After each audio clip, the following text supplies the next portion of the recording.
Hello aspirants, this is Komal Singh. Welcome you all on JB academy. तो जैसा कि आप जानते हैं, हमने सब complete gist of NCERT based science के नोट्स को तैयार किया है।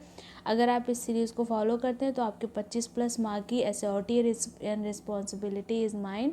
तो चलिए फिर अपने इस सीरीज़ को स्टार्ट करते हैं और अपने टारगेट को पूरा करते हैं। तो जैसा कि आप जानते हैं कि हमने क्या किया है, ये एनसीईआरटी बेस्ड सिलेबस से हमने अपने इसको पूरे जो है 6 चैप्टर तक के कंप्लीट कर लिया है। अगर आप इन सभी चैप्टर को देखे ना हो तो प्रीवियस वीडियोस में जाके आप क्या करें, इन सभी चैप्टर को कंप्लीट कर ले। आज हम स्टार्ट करने जा रहे हैं अपने चैप्टर नंबर 7, जो कि हमारा बेस है conservation of plant and animal पे। तो चलिए फिर स्टार्ट करते हैं अपने इस चैप्टर को। तो इसमें हमारा फर्स्ट पॉइंट क्या दे रखा है, conservation of plant and animal से। इसमें क्या दे रखा है, काजीरंगा नेशनल पार्क और कुछ नेशनल पार्क के बारे में दे रखे हैं, और कुछ जो है यहाँ पे हमारे बायोस्फीयर रिजर्व के बारे में दे रखा है, और कुछ टाइगर रिजर्व के बारे में दे रखा है, कुछ वाइल्ड लाइफ सेंचुरीज के बारे में बताया गया है। उससे पहले हम कुछ देख लेते हैं इनसे रिलेटेड हमारे क्या क्या प्रॉब्लम्स एंड कॉजेज हैं, और डिफॉरेस्टेशन वगैरह ये सारी चीज़ें क्या होती है। तो इसमें फर्स्ट पॉइंट हमारा क्या दे रखा है, डिफॉरेस्टेशन के बारे में दे रखा है और इसके कॉज के बारे में बताया। तो डिफॉरेस्टेशन बेसिकली होता क्या है, means clearing of forest and using that land for the other purpose. क्या होती है, जैसे मान लीजिए हमारी ये पीस ऑफ लैंड है, यहाँ पे जो है हमारा क्या है, फॉरेस्ट डेवलप हुआ है, बहुत डेंस फॉरेस्ट डेवलप्ड है। यहाँ पे क्या करते हैं हम, क्या करते हैं, फॉरेस्ट की यहाँ से कटाई कर देते हैं और इस लैंड का हम किसी अदर पर्पस के लिए यूज़ कर देते हैं। जैसे मान लीजिए हमने फैक्ट्री बनाने के लिए यूज़ कर लिया, किसी इंडस्ट्री का सेटअप करने के लिए यूज़ कर लिया, या फिर हाईवे हो गया, रेलवे हो गया, इन सारे के कंस्ट्रक्शन के लिए यूज़ कर लिया, और सारी अदर जो है एक्टिविटीज़ या फिर पर्पस होते हैं जिनके लिए हम क्या करते हैं, डिफॉरेस्टेशन करके उस पीस ऑफ लैंड का क्या करते हैं, यूज़ करते हैं। A great variety of plant and animal exist on the earth, they are essential for the well being and the survival of the mankind. हमारे अर्थ पे क्या है, हमें वैरायटी ऑफ प्लांट और एनिमल की स्पीसीज़ मिलती हैं, और ये क्या है, हमारे लिए भी इसेंशियल है, और ये खुद के लिए भी, इनके लिए भी ये फॉरेस्ट क्या होता है, बहुत ज़्यादा इसेंशियल हो जाता है। और आज के समय में जिस तरीके से डिफॉरेस्टेशन किया जा रहा है, उसमें क्या हो रहा है, सबसे ज़्यादा प्रॉब्लम ये हमारी क्या हो रही है, प्लांट और एनिमल है, इनकी स्पीसीज़ क्या हो रही हैं, इंडेंजर्ड हो जा रही हैं, और क्या हो जा रही है, विलुप्त होती जा रही हैं धीरे धीरे। जैसा कि हम देखेंगे, जैसे हमारी ट्री की कटाई से क्या होता है, इनसी tree is the forest are cut off for the sum of for the purpose mention below. इसमें ट्री की कटाई के लिए कुछ पर्पस दे रखे हैं, किस लिए हम जो है पेड़ की कटाई करते हैं। तो सबसे पहले क्या करें, कल्टीवेशन के लिए उस पीस ऑफ लैंड का यूज़ क्या करेंगे, वहाँ से पेड़ों को, फॉरेस्ट को हटा के उस लैंड से क्या करेंगे, हम कल्टीवेशन करेंगे। उसके बाद फिर नेक्स्ट क्या दे रखा है, बिल्डिंग हाउसेज एंड फैक्ट्रीज, घर और हाउसेज और फैक्ट्रीज को बनाने के लिए हम करते हैं।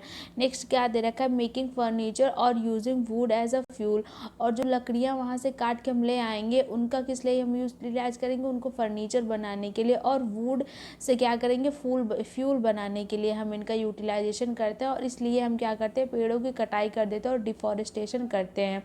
और कुछ क्या दे रखा है, कुछ नेचुरल कॉजेज भी दे रखे हैं हमारे डिफॉरेस्टेशन का। जैसे हमारा क्या होता है, फॉरेस्ट फायर कभी लग जाती किसी जंगल में, और क्या होता है, ड्रॉट आ जाता है, कभी सूखा आ जाता है, तो वहाँ की जितनी भी उस पीस ऑफ लैंड की जितनी भी फॉरेस्ट होती हैं, वो क्या होती है, फायर से जल के राख हो जाती है, और ड्रॉट से क्या होती हैं, सूख जाती हैं। इससे हमारा जंगल क्या हो जाता है, वो पूरी तरीके से खाली हो जाता है, और वहाँ पे सिर्फ जो है क्या होती है, हमारी लैंड ही बचती है। इससे क्या होता है, इससे सबसे ज़्यादा इफेक्ट जो है हमारी क्या होती है, इन्वायरमेंट होती है, और हमारा इकोसिस्टम जो है क्या होता है, वो डिसबैलेंस्ड हो जाता है। और इस वजह से क्या होता है, टेम्परेचर एंड पॉल्यूशन क्या होती है, हमारी अर्थ की इंक्रीज हो जाती है।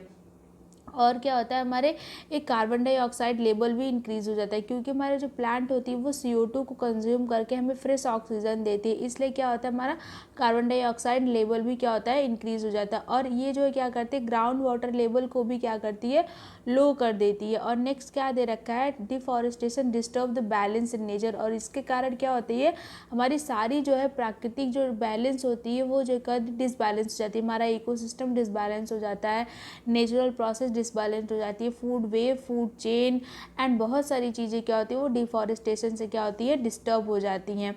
इसमें बेसिकली क्या होता है कि cutting of tree continuous rainfall and the fertility of the soil will decrease. और क्या होता है, इससे कॉन्टीन्यूअस कटिंग ट्री से क्या होती है, हमारी रेनफॉल और फर्टिलिटी ऑफ सॉइल दोनों ही डिक्रीज हो जाती है। हमारे रेनफॉल में, हमारे बारिश में क्या होता है, फॉरेस्ट का, पेड़ों का बहुत बड़ा हाथ होता है।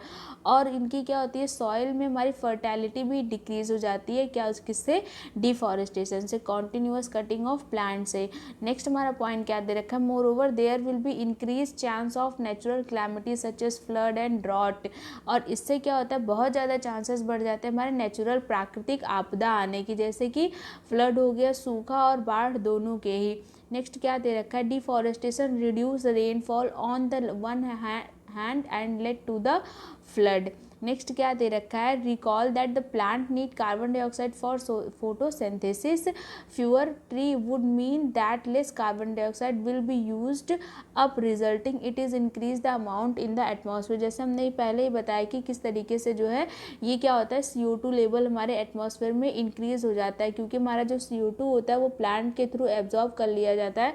किस प्रोसेस के लिए, फोटोसिंथेसिस प्रोसेस के लिए। तो अगर प्लांट ही नहीं रहेगी तो फोटोसिंथेसिस कहाँ होगा, जिससे क्या होती है, हमारे ह्यूमन के द्वारा एक्सक्रीट की गई या फिर अदर प्रोसेस से जो है हमारे इन्वायरमेंट में एक्सक्रीट की गई CO2 क्या होती है, उसका लेवल बढ़ जाता है। और इसके CO2 लेवल के बढ़ने से क्या होती है, हमारी ग्लोबल वार्मिंग बढ़ती है। अब ग्लोबल वार्मिंग किस तरीके से बढ़ती है, CO2 क्या करती है, जो हमारी हीट रिफ्लेक्ट होती है अर्थ पे, उसको क्या करती है, कंज्यूम कर लेती है। और उसको कंज्यूम करके वो क्या करती है, वही हमारे एटमॉस्फेयर में क्या रहती है। तो इससे क्या होता है, हमारा अर्थ का टेम्परेचर, हमारे एटमॉस्फेरिक टेम्परेचर क्या होता है, वो इंक्रीज हो जाता है। नेक्स्ट पॉइंट क्या दे रखा है, और ये जब हमारा टेम्परेचर इंक्रीज होगा अर्थ के, तो वो क्या होती है, वाटर साइकिल डिस्टर्ब हो जाती है। वाटर साइकिल डिस्टर्ब होगी तो हमारी रेनफॉल भी डिस्टर्ब होगी। इसीलिए ये सारी चीज़ें हमारी क्या देखने को मिलती है, हमें flood, drought, air pollution and global warming, और ये सारी चीज़ें हमें क्या होती हैं, देखने को मिलती हैं। नेक्स्ट क्या दे रखा है, physical property of soil get affected by the plantation and vegetation. और फिजिकल प्रॉपर्टी भी हमारी सॉइल की क्या होती है, अफेक्ट हो जाती है प्लांटेशन एंड वेजिटेशन के लिए। Tree prevent the soil erosion, और ट्री क्या होता है, वो प्रिवेंट करता है सॉइल इरोजन से, भूमि क्षरण से क्या करता है, हमारा ट्री हमें प्रिवेंट करता है। नेक्स्ट क्या दे रखा है, सॉइल इरोजन होता है क्या है, ये होता है कि removal of the top layer of the soil exposes the lower and hard Rocky layer. जैसे हमने पहले भी बताया कि हमारी जो सॉइल होती है वो लेयर्स के फॉर्म में होती हैं। तो ये क्या करते हैं, जो हमारी ऊपरी सतह की जो हमारी फर्टाइल लेयर होती हैं उनको क्या करते हैं, वो बहा के जो है कहीं और ले जाता है। इससे क्या होती है, वो हमारी सॉइल इरोजन हो जाती है। और इससे क्या होता है कि वो जो हमारी सॉइल, ये हमारी लैंड की जहाँ पे जो सॉइल की लेयर होती है, ये जो क्या होती है, लेस फर्टाइल हो जाती है, क्योंकि न्यूट्रिएंट हमारा जो होता है वो हमारी टॉप मोस्ट सॉइल में ही होता है। इसको हमने क्रॉप प्रोडक्शन एंड मैनेजमेंट वाले चैप्टर में अच्छे से कवर किया है। जिन्होंने उस चैप्टर की वीडियो ना देखी वो प्लेलिस्ट में जाके उस चैप्टर को कंप्लीट कर लें, और आगे से वो जितने भी चैप्टर कंप्लीट करा दी गए उन सभी वीडियोस को देख ले, ताकि आपको आगे अंडरस्टैंडिंग, आपका बेस क्या होगा, कनेक्शन मिलता रहेगा।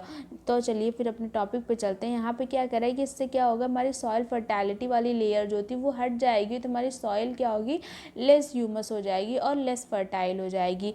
और इससे क्या होगा कि हमारे जो हमारी ये पीस ऑफ लैंड होगी, ये धीरे धीरे क्या होगी, एक डेजर्ट में कन्वर्ट हो जाएगी, ऊसर में कन्वर्ट हो जाएगी, जहाँ पे कोई प्लांट नहीं उग पाएगा। उसको हम क्या कहते हैं, डेजर्टिफिकेशन कहते हैं। नेक्स्ट हमारा क्या दे रखा है, deforestation also lead to decrease the water holding capacity of the soil. इससे क्या होता है कि हमारी वाटर होल्डिंग कैपेसिटी क्या होती है सॉइल की, वो क्या होती है, डिक्रीज हो जाती है।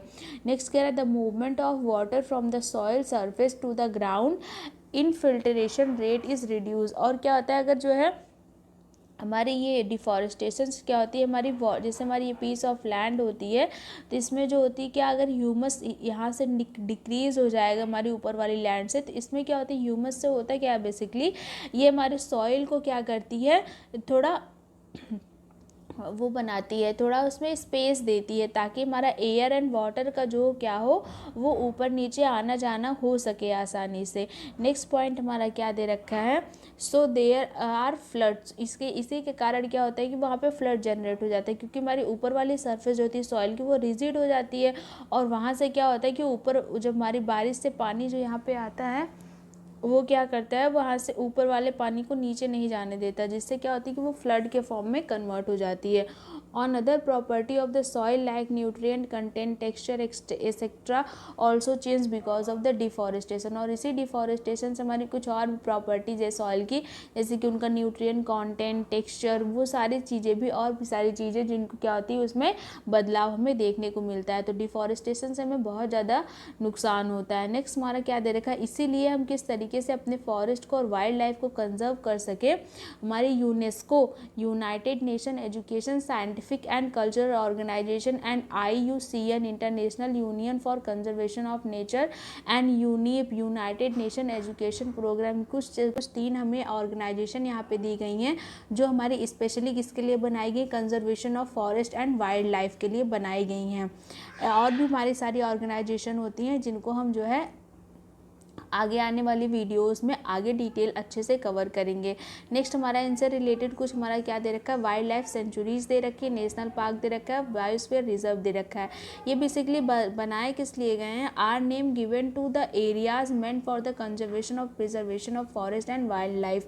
ये हमारे उस एरियाज के नाम है जिनको हम स्पेशली बनाए हैं, किसके लिए बनाए हैं, conservation of plant and forest के लिए बनाया गया है। इनको हम आगे आने वाले वीडियोज़ में डिटेल में कवर करेंगे। तो आज के लिए बस इतना ही। अगर वीडियो पसंद आई हो तो आप लाइक शेयर एंड सब्सक्राइब कर दीजिएगा, और सब्सक्राइब करने के बाद बेल आइकन को भी प्रेस कर दीजिएगा ताकि आपको फर्दर नोटिस एंड अपडेट के बारे में पता चलता रहे। Thank you so much.